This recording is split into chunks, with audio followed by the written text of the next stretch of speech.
সব সিদ্ধ হয়ে যাবে ব্রো। সব সিদ্ধ হয়ে যাবো। মাংস সিদ্ধ হবে সিজরুল রসুনের থেকে। মাংস সিদ্ধ হয়ে যাবো। চল রেখে দিই।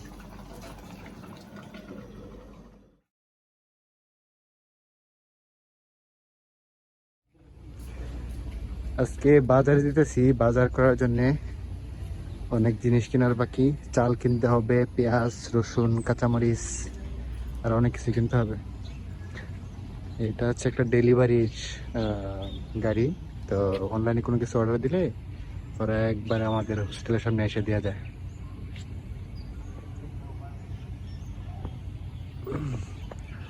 ওরে খুদারি, আজকে পাহাড়টা দিকে অস্থির সুন্দর লাগতেছে। এই যে পাহাড়, এটা পাহাড় কিন্তু পাহাড়ের নিচে এইগুলা কিন্তু মেঘ মেঘ জমে আছে। দেখছো আজকে পাহাড়টা কত সুন্দর লাগতেছে। পাহাড়ের নিচে মেঘ মেঘ জমে আছে।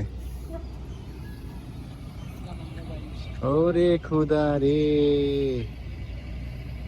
একটা ছবি তুলে ফেসবুক আপলোড করতে হবে।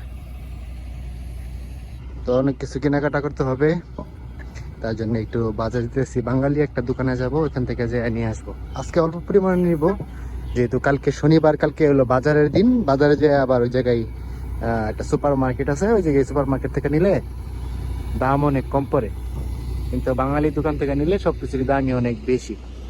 তাই জন্য আজকে অল্প পরিমাণে কিনবো, আর কালকে যেহেতু বাজার, বাজার থেকে কালকে কিনবো। তো এই বাস ধরে যাবো এখন বাজারে। বাস চলা শুরু করছে। পুরা বাসের মধ্যে আমরা শুধু 3 জন যাত্রী, আর ড্রাইভার সহ 4 জন। ড্রাইভার আর আমরা এই 3 জন। পুরা বাস খালি ভিডিও করে। তো গেছিলাম একটা বাংলাদেশি দোকানে, ওইখান থেকে চাল কিনে নিয়ে আসলাম আর হাঁসের মাংস। দেখেন ও মা, একবারে গরুর মাংসের মতো হাঁসের মাংস কিনে নিয়ে আসছি। আর হচ্ছে বাংলাদেশে অনেক সবজি নিয়ে আসছি, মানে যে পটল পটল নিয়ে আসছি। পটল দেখি একটু কি, ধনে পাতা, আলু, এই যে এগুলো আলু নিয়ে আসছি। আর হাঁসের মাংস এই জায়গায়, বাকির এই জায়গায় কত কয় কেজি মাংস? 2 কেজি দেখছিলা? 1000 টাকার উপরে জায়গায়, বাংলাদেশি টাকা 1000 টাকার উপরে 2 কেজির মতো হবে, 1000 টাকা। তো আমাদের বাকিরা আবার খুব সুন্দর হাঁসের মাংস রান্না করতে পারে, এর আগেও আমি খাইছি, তার জন্য আজকে নিয়ে আসলাম। তো মাংসটা ফ্রিজে রাখতে হবে, আপাতত ফ্রিজে ঢুকাই রাখি, পরে এসে ঠিক করবো না, এখন খেলতে যাবো আর কি।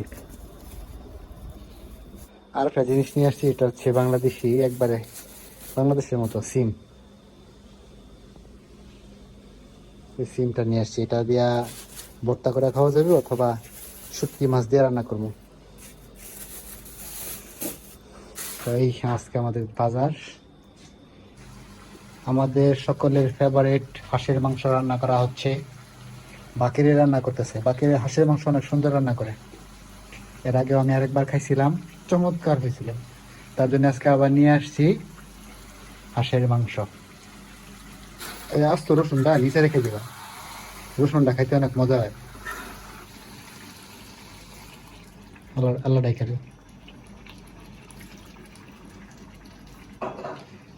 হাঁসের মাংস রান্না হইতে সিদ্ধ হইতে বেশি সময় লাগে না কম সময় লাগে? অবশ্যই বেশি সুন্দর।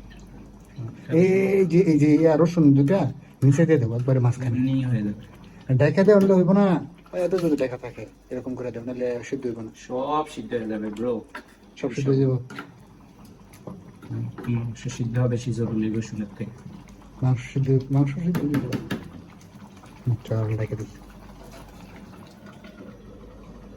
এর মধ্যে আবার 2টা পটল দিতেছি, পটলের মাঝখান দিয়ে ছিদ্র করে কাটা চামিচ দিয়ে দিয়ে ব্যাস। এটা নিচে দিতে হইব, এগুলো নিচে নিচে দিতে হইব।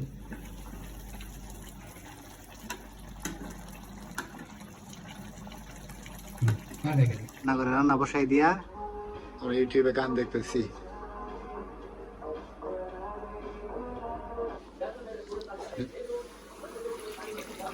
হয়ে গেছে। মাশাআল্লাহ, আলহামদুলিল্লাহ। সেরকম মনে হচ্ছে। মনে হয় হয়ে গেছে। আর একটু তুল তুল তো রাখতে হবে না? তা তো অবশ্যই। রসুন দেখাতে হেভি রাখবো। আচ্ছা। দাঁড়ান ভাত যায়নি। এটা তুলে রাখছিলা? না স্যার, এটা গোটা থাকতো।